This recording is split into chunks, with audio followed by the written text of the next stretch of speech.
6 o'clock, most of us experienced some kind of burnout during the pandemic.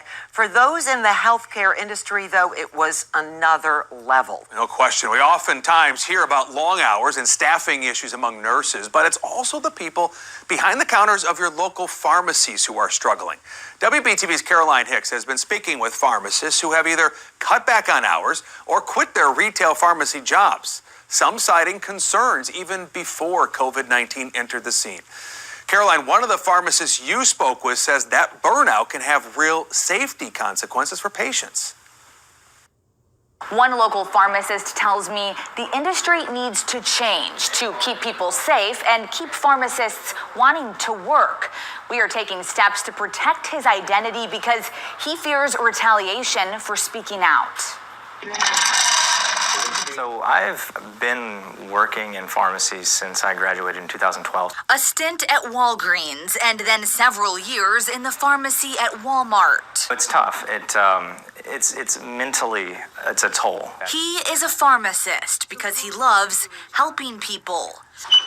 But he says helping people has gotten a whole lot harder. You wish you could do more, and you aren't given the tools. On your worst day, how many prescriptions did you have to fill? We had some where we would break 400 prescriptions, and I'd work by myself. I'd of course have a couple of technicians, but it was nonstop. Somebody has to be taking the prescriptions in, somebody has to be selling the prescriptions, and then the phone is constantly ringing. He says throughout his career, he has felt pressure to not take breaks. They told us we could take a 30-minute lunch, but to do that, we had to shut down, and almost daily we would get complaints because we had lines of people waiting on us. So it sounds like you didn't think it could get any harder, but then the pandemic happened. Pretty much, yeah. We were already there. We had the COVID shots. We started doing curbside delivery. We started doing mail-out delivery. All these things were just extra, and they just got added on without any additional help. Are you worried about the safety of it? Absolutely. I think that's probably the top one thing, is just that we worry that we're going to make a mistake. We're having to multitask so much now, it's hard to know. And, a lot of times you leave at work and you go home and you're just like, gosh, I really hope I didn't make an error. I hope everything was okay. According to the findings from the 2021 Pharmacy Workplace Survey, 88% of people working in pharmacies said inadequate staffing is likely to contribute to medication errors or near misses.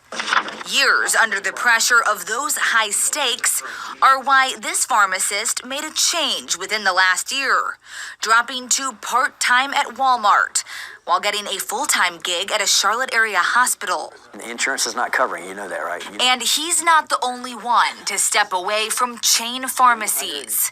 After 25 years of sales and management experience between CVS and Rite Aid, Greg Deese left to open his own independent pharmacy. Now he's on to his second, Oakhurst Pharmacy in East Charlotte. Through your experience in some of these bigger chains, are you surprised to hear that people working for some of these companies are sounding the alarm, saying that it is not safe? No, it doesn't surprise me at all because, if you think about it, pharmacists are healthcare professionals. And our number one goal is to, again, fill prescriptions for patients in a timely manner, but accuracy. And you constantly battle that accuracy versus quickness. Deese says it helps having complete control over how the business operates. I just say I'm going to hire somebody, or we're going to do something different, or we're going to open longer hours. And I think really proper staffing in a year of my career again was not only how many people, but the quality of the people, the training of the people, and the support of the people. That sufficient staffing and support are what this pharmacist says is critical. And it's what he believes is missing from the chains. What will customers start noticing if there are not changes made? I think longer wait times, unfortunately, and there are also maybe more errors made as people are kind of pushed to their limit with multitasking and that kind of thing.